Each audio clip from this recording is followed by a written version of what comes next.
Selam, hoş geldin. Ya paylaştığın kaynaklar için gerçekten çok teşekkürler çünkü bizi zamanda acayip bir yolculuğa çıkardılar. Rica ederim, ben de heyecanlandım görünce. Bugün seninle Hollanda arşivlerinden çıkan o sessiz kısa filmi masaya yatırıyoruz. Bizi tam 106 yıl öncesine götürüyor. Evet, 1920 yılı. Ve yer bir imparatorluğun artık son demlerini yaşayan mütareke altındaki yani işgal altındaki İstanbul. Ve bu o kadar özel bir an ki. Çünkü bu sadece eski siyah beyaz görüntülere bakmak değil aslında. Değil, kesinlikle değil. Bu, o sessizliğin içindeki sesleri duymaya çalışmak gibi bir şey.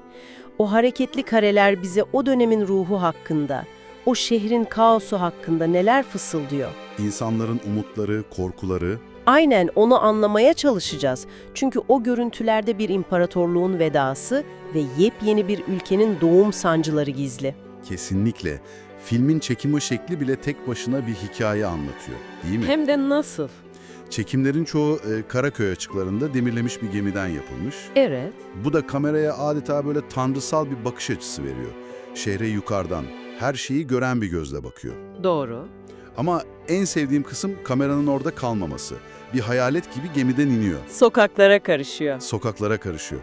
Galata Köprüsü'ndeki kalabalığa, esnafa, sokak satıcılarına, o an hayatını yaşayan sıradan insanlara odaklanıyor. O yüzden hadi o gemiden şehre birlikte bakalım ve o kalabalığın içine bir karışalım. Tamamdır ama o kalabalığın içine girmeden önce akılda tutmamız gereken bir şey var. Nedir o? Gördüğümüz şey sadece bir insan seli değil.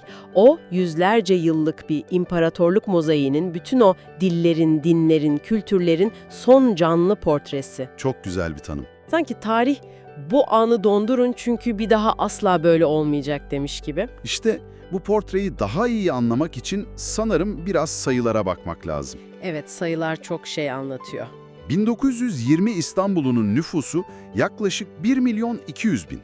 Bu o dönem için devasa bir metropol demek. Devasa. Ama asıl şaşırtıcı olan bu nüfusun yapısı.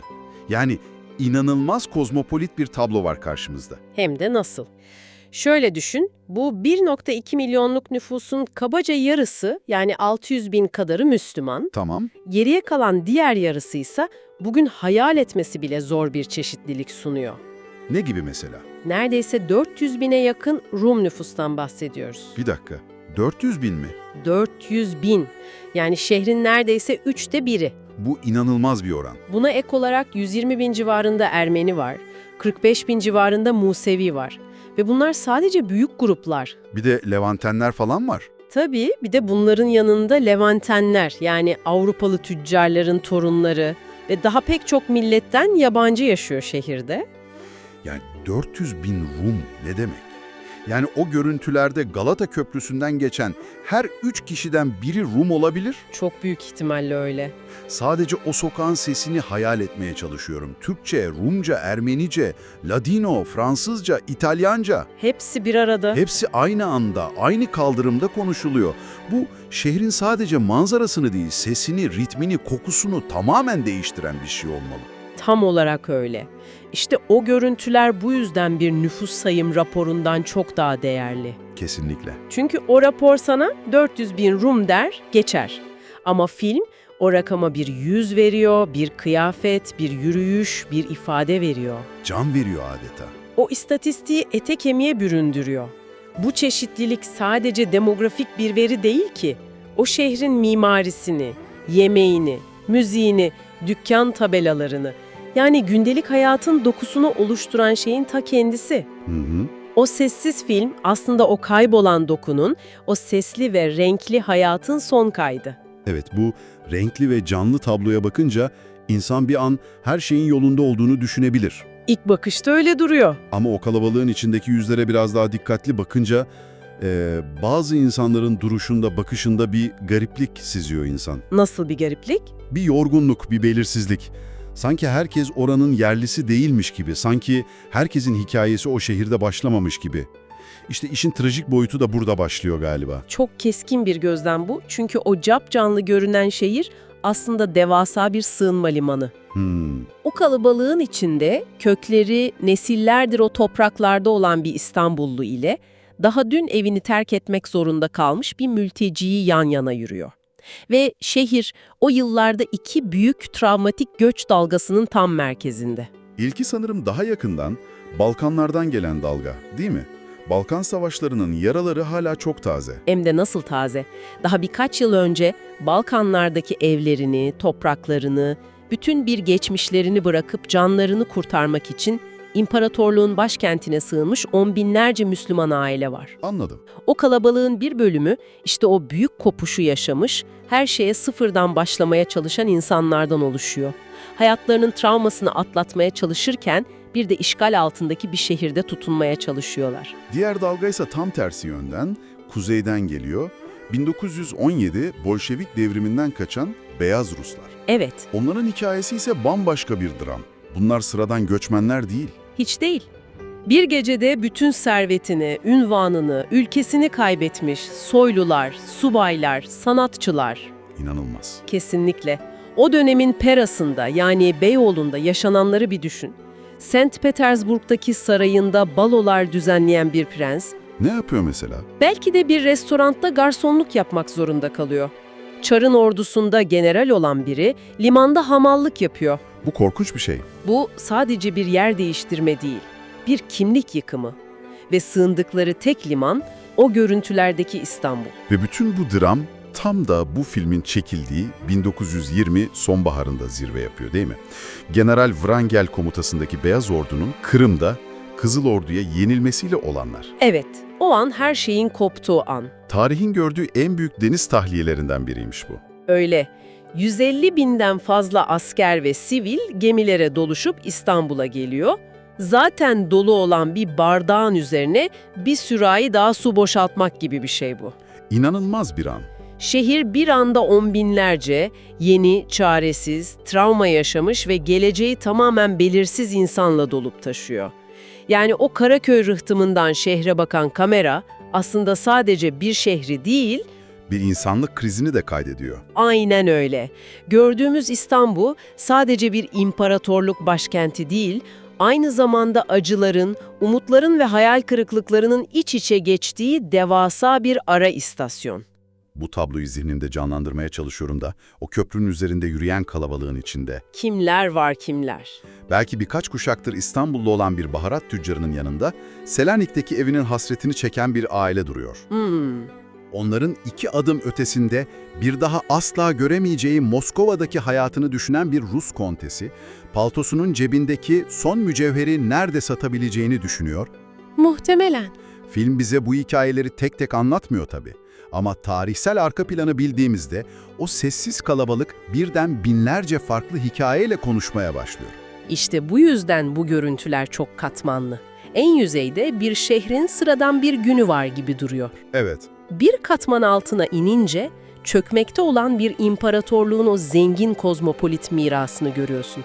Ama daha da derine indiğinde savaşların ve devrimlerin oraya savurduğu insanların sessiz çığlıkları var. Anlıyorum. O gemiden çekilen her bir kare aslında bütün bu katmanların üst üste binmiş hali. Peki tüm bunları bir araya getirdiğimizde, yani bir yanda yüzlerce yıllık o çok dilli, çok dinli imparatorluk mirası, Evet, diğer yanda savaşların ve devrimlerin açtığı taptaze yaralarla şehre sığınmış insanlar. Bütün bunların aynı anda, aynı yerde yaşandığı o anı filme çekmiş olmak ne anlama geliyor? Bu kısacık, sessiz filmi bu kadar önemli kılan şey ne? bunu bu kadar önemli kılan şey filmin tam da bir eşikte durması. Eşikte durması. Bir devrin kapandığı ve yepyeni, ne getireceği belirsiz bir devrin başladığı o anı yakalaması. Bu yüzden bu film için şey deniyor, bir devrin kapanışına ve modern Türkiye'nin kuruluş sancılarına tanıklık eden bir başkentin görsel hafızasıdır. Vay, çok güçlü bir cümle. Bu cümlenin her kelimesi çok anlamlı. Bir devrin kapanışı derken 600 yıllık Osmanlı İmparatorluğu'nun fiilen bittiği o andan bahsediyoruz. Tam olarak o an. Başkent işgal altında, padişahın hiçbir gücü kalmamış, o sokaklarda yürüyen insanlar farkında olmasalar da bir imparatorluğun son vatandaşları. Bu gerçekten tüyler ürpertici. Yeni bile yitirecek. Yönetim şekli, alfabe, toplumsal yapı, her şey kökünden değişecek. Film işte o büyük fırtınadan hemen önceki o tuhaf, tekinsiz sessizlik anını yakalamış. İşte beni en çok etkileyen de bu. O insanların bilmeme hali, Evet. O görüntülerdeki gündelik telaş, bir hamal sırtındaki yükün ağırlığını düşünüyor, bir balıkçı o günkü kazancını, bir anne akşam ne yemek yapacağını. Gündelik hayat devam ediyor. Aynen. Hiçbirinin aklında birkaç yıl içinde bir cumhuriyetin kurulacağı, kendilerinin de o cumhuriyetin vatandaşı olacağı yok. Yaşadıkları şehrin ve ülkenin kaderinin bu kadar kökten değişeceğinden, Habersizler. hatta o gördüğümüz kozmopolit yapının bile birkaç 10 yıl içinde tarihe karışacağından tamamen habersizler. Tam olarak bu, o bilmeme anı, tarihin akışı içindeki o masumiyet anı bu filmi bir belgeden çıkarıp bir hafızaya dönüştürüyor. Bize sadece ne olduğunu değil, bütün bunlar olurken sıradan insanların hayatlarına nasıl devam ettiğini gösteriyor.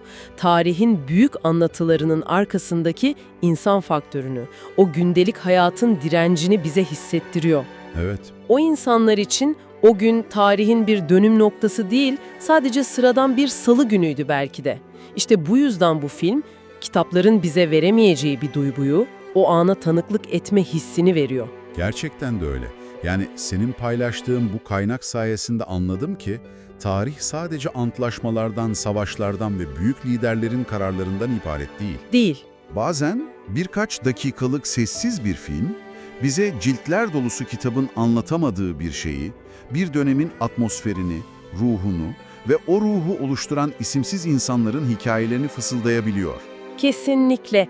O atmosferi kelimelerle tarif etmek çok zor ama o görüntüler o hissi sana doğrudan geçiriyor. O kalabalığın bir parçası oluyorsun sanki. Peki, tüm bu konuştuklarımızın anlamı ne? Gördük ki 1920 İstanbul'u bir sonun ve bir başlangıcın, bir yıkımın ve yeniden doğumun iç içe geçtiği bir şehir. Evet. Belirsizliklerle dolu ama aynı zamanda inanılmaz derecede hayat dolu, capcanlı. Bir tarafta bir imparatorluk son nefesini verirken, diğer tarafta yeni bir cumhuriyetin ayak sesleri duyuluyor. Tam bir araf. Bu film, tam da bu eşikte duran, Araf'taki bir şehrin portresi gibi. Bu incelemeyi bitirirken aklında şöyle bir soruyla seni baş başa bırakmak istiyorum. Bu kaynaklarda doğrudan sorulmayan ama bütün bu analizin bizi getirdiği bir düşünce. Dinliyorum. Görüntülerdeki o insanlar, tarihin bu kadar büyük, bu kadar kritik bir dönüm noktasında yaşadıklarının ne kadar farkındaydı? Çok iyi soru. Düşünsene, o gemiden inip o kalabalığın arasına karışabilsen ve onlara desen ki, birkaç yıl içinde her şey değişecek, imparatorluk bitecek, yeni bir cumhuriyet kurulacak, bu şehir artık başkent olmayacak. Hatta bu sokaklardaki insan yapısı bile tamamen farklılaşacak. Evet, desen, sence sana nasıl bir tepki verirlerdi? İnanırlar mıydı? Yoksa gülerler miydi? Gülerler de herhalde. 600 yıllık bir dünyanın son anlarını tanıklık eden o insanların zihnindeki gelecek neye benziyordu?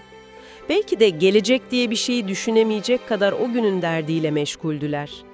İşte bu sessiz film bize bu büyük soruları sorma imkanı veriyor ve bu da onu paha biçilmez kılıyor.